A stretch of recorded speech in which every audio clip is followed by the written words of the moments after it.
Hey guys, Gabe Soares here from Soares Tactics. It's been a good day today. Did about an hour or so of dry practice. Went to the gym, got a nice workout with my wife. Got the dog running around out here. I spent some time brushing him, as you can tell. I shouldn't wear black when I brush the damn dog. And it's beautiful up here. It's 72 degrees in northern Arizona. Can you believe it? I got my two ravens over there on the tree saying hello. Life is good. Now, I want to take a moment to talk to you about a class that I am doing next March, March 20th. It's called Killing Within the Law. Okay? And so it, uh, well, I mean, the history of it, it's about almost 10 years old in its various evolutionary stages and so on. And it was created with the help of a number of law enforcement homicide investigators, police gunfighters, and yes, there are police gunfighters, attorneys, and it was reviewed by a number of attorneys, and reviewed by a couple of judges, and it is a fantastic investment in your time. Killing Within the Law. It's about 4 hours long, and it's a Zoom class, so you can show up and watch it in your pajamas if you want. Okay, just turn off the screen so we don't have to look at it. But anyway, look, I want to tell you, there is a lot of nonsense being thrown around the social media and internet and everything else. I'm going to call it the liability mafia. And their sole focus is to scare the living shit out of you so you'll buy their services and insurance and all this other kind of stuff. And their program is intended to funnel you into the attorney funnel that eventually and inevitably ends up in court. And it costs you a lot of money, okay? The class that I'm talking about is going to cost you $250 for 4 hours of instruction, okay? And it will change your perspective completely about the aftermath of the gunfight. In fact, if it doesn't, reach out to me and, I'll see about getting you a refund, okay? Because we're going to talk about stuff in that class that you probably have never heard before from the various insurance mongers that are out there trying to scare you, okay?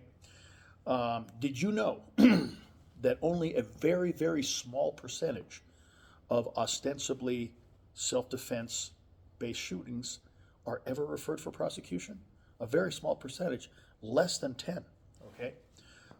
Did you know that two concepts, justification and preclusion, almost guarantee your status in the police report as a victim, okay?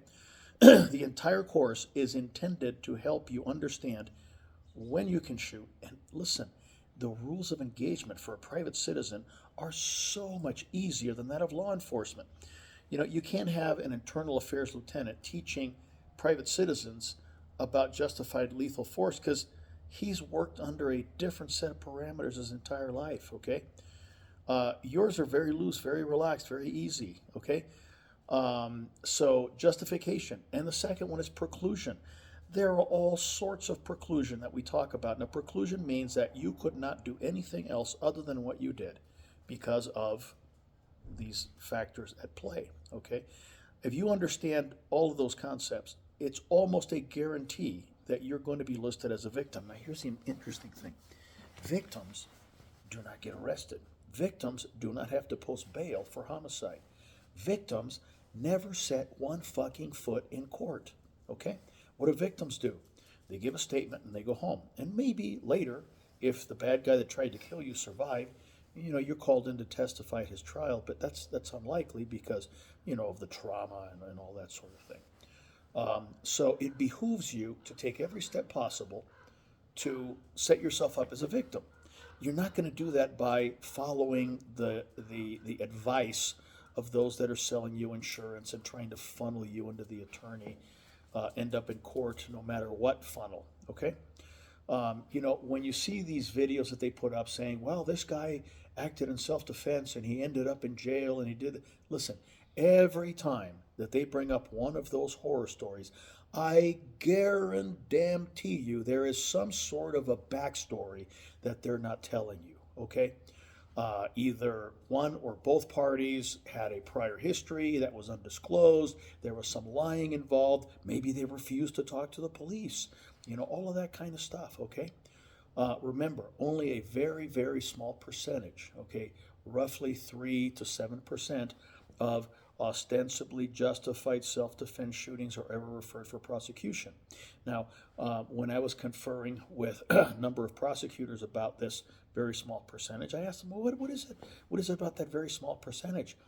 There was either withholding of information, there was lying, there was some other underlying criminal activity going on. Oh no, okay?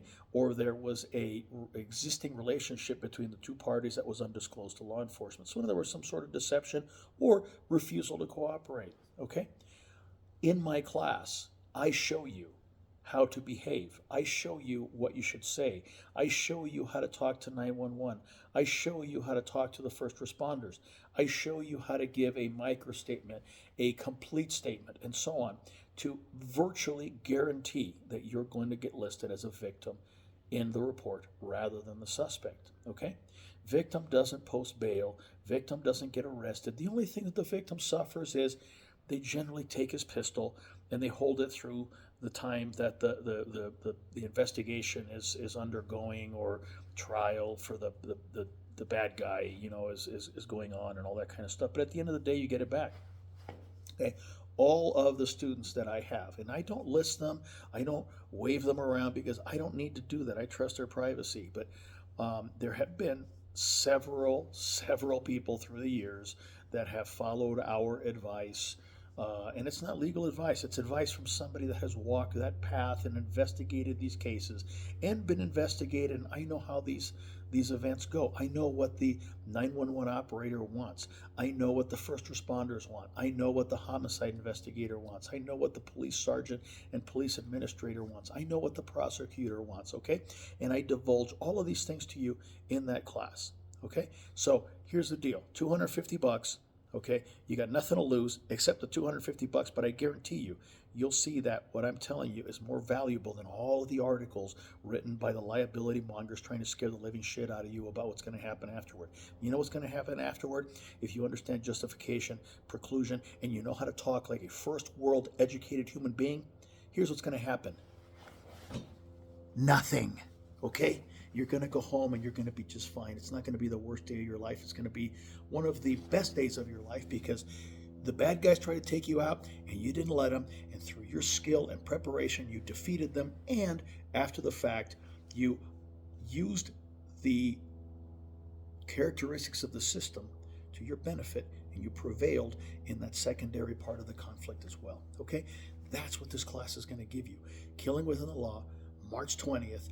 Go on my website, suareztactics.com, and have a look and enroll. Okay? That's it.